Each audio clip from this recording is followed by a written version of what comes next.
اعوذ باللہ من الشیطان الرجیم بسم اللہ الرحمن الرحیم انا للہ و انا الیہ راجعون۔ انتہائی افسوسناک خبر ہے کہ افغانستان میں ایک بچوں کے اسکول کے اوپر نام نہاد مسلمانوں نے بموں سے اور مشین گنوں سے حملہ کر کے تقریباً اب تک کی جو رپورٹ کے مطابق 40 بچوں کو شہید کر دیا اور تقریباً 40-45 بچے زخمی ہیں وہاں پر۔ Afghan officials say the number of people killed in multiple blasts near a school in Kabul has risen to 50. The explosions went off in a largely Shia Muslim neighborhood that's faced attacks by the so-called Islamic State in recent years. یہ وہی نسل ہے اور یہ وہی ماننے والے ہیں کہ جنہوں نے جناب علی اصغر کے گلے پر 3 بھال کا تیر مارا تھا اور ننھے سے بچے کو امام حسین کی گود میں شہید کر دیا تھا۔ یہ وہی نسل ہے اور یہ وہی لوگ ہیں کہ جو یزیدی ہیں اور یزید کے ماننے والے ہیں۔ لیکن سب سے بڑی افسوسناک بات یہ ہے کہ مسلسل شیعوں کو مارا جا رہا ہے، 25 سال سے مارا جا رہا ہے، لیکن سارے مولوی خاموش رہتے ہیں اور کسی کی زبان پر ایک لفظ مذمت کا نہیں آتا ہے۔ اگر ایک بھی فرانسیسی کوئی مار دیا جاتا ہے کسی دہشت گردانہ کارروائی میں، ایک امریکن مار دیا جاتا ہے تو سارے مسلمان مولویوں میں فتویٰ دینے کی ہوڑ لگ جاتی ہے اور دوڑ بچ جاتی ہے کون پہلے فتویٰ دے رہا ہے۔ لیکن ہزاروں ہزار شیعہ مارے جا چکے ہیں، بچے مارے گئے ہیں، عورتیں ماری گئی ہیں، بے گناہ لوگ مارے گئے ہیں،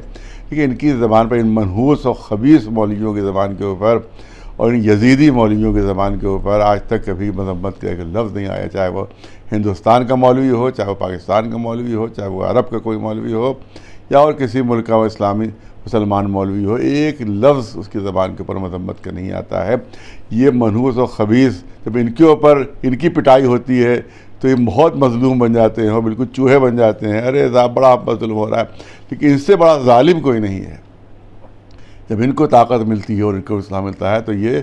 ظلم کے پہاڑ توڑ دیتے ہیں اور بچوں اور عورتوں تک کو نہیں بخشتے ہیں اور بعد میں فریاد کرتے ہیں کہ ہم پر بڑا ظلم ہو رہا ہے اور ایسا فلاں جگہ ہم اتنے مار دیے گئے، فلاں جگہ اتنے مار دیے گئے۔ یہ دیکھو تم کتنے مظلوموں کو مار رہے ہو، تم کتنے بے گناہوں کا قتل کر رہے ہو، تم کتنے بچوں کو مار رہے ہو، تو تمہیں تو حق ہی نہیں ہے کسی ظلم پر احتجاج کرنے کا۔ کسی مولوی کو، مسلمان مولوی کو حق نہیں ہے کہ وہ کسی ظلم پر احتجاج کرے۔ ہاں ہم جو ہیں وہ جہاں بھی ظلم ہوتا ہے مسلمانوں پر، جہاں بھی ظلم ہوتا ہے ہم احتجاج کرتے ہیں، ہم اس کے اوپر جلوس بھی نکالتے ہیں، اس کے اوپر پروٹیسٹ کرتے ہیں۔ ہم نے ہر ایک پر، فلسطینیوں پر ظلم ہوا ہم نے پروٹیسٹ کیا، چین میں مسلمانوں پر ظلم ہوا ہم نے پروٹیسٹ کیا، میانمار میں برما میں ظلم ہوا ہم نے پروٹیسٹ کیا۔ جہاں جہاں بھی ظلم ہوتا ہے وہاں پر ہم پروٹیسٹ کرتے ہیں۔ لیکن یہ منحوس و خبیث مولوی آج تک انہی نے کبھی بھی کہیں پر بھی شیعوں پر اتنے ظلم ہو گئے اور اتنی بربریت کے مظاہرے کیے گئے، آج تک کبھی انہوں نے ایک لفظ مذمت کا نہیں کہا۔ اور ماہ مبارکہ رمضان میں، روزوں کے عالم میں بچوں کو یہ مار رہی ہے، مسلمان ہیں اور یہ مولوی مسلمان ہیں کہ یہ تو شیطان کی اولادیں، جتنے مولوی ہیں سب شیطان کی اولادیں ہیں، یہ مسلمان مولوی نہیں ہیں، شیطان کی اولادیں ہیں۔ یہ کمبا جو بھی خاموش مولوی ہے اس ظلم کے اوپر وہ مولوی نہیں بلکہ شیطان کی اولاد ہے وہ۔ اور کبھی بھی کہیں بھی ظلم ہو تو اب ان کو حق حاصل نہیں ہے کہ کبھی بھی ایک لفظ بھی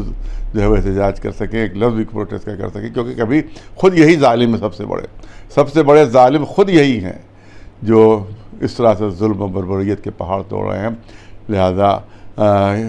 کسی ملک سے کوئی نہ تو احتجاج ہوتا ہے، نہ ہمارا ملک کبھی کوئی احتجاج کرتا ہے اس سلسلے میں، نہ اقوام متحدہ سے کوئی کارروائی ہوتی ہے۔ سب لوگ جو ہیں وہ شیعوں کے اوپر ظلم کرنے پر خاموش رہتے ہیں اور ایک بھی کوئی امریکن انگریز، کوئی یہودی عیسائی مر جاتا ہے تو اقوام متحدہ میں بھی زلزلہ آ جاتا ہے، جیسے پوری دنیا لٹ گئی اور تمام ملکوں میں بھی قیامت مچ جاتی ہے کہ ارے صاحب بڑا ظلم ہو رہا ہے، بڑا ستم ہو رہا ہے۔ اور جب ان مسلمان وہابیوں کم بختوں کو جب یہ مارا جاتا ہے کبھی تو کم بخت یہ بھی لوٹنے لگتے زمین پر، بڑا ہم پر ظلم ہو رہا ہے۔ یہ سب سے بڑے ظالم، جیسا میں نے کہا کہ سب سے بڑے ظالم خود یہی ہیں، اور جب ان کو طاقت ملتی ہے تو سب سے زیادہ ظلم انہی نے کیا ہے اور برسوں سے اور صدیوں سے ظلم کر رہے ہیں، اور یہ مظلوم نہیں ہے بلکہ یہ ظالم ہے، اور یہ اسی لائق ہے کہ ان کو پیٹا جائے اور اسی لائق ہے ان کو کہ ان کو سزا دی جائے۔ وآخر دعوانا الحمد للہ۔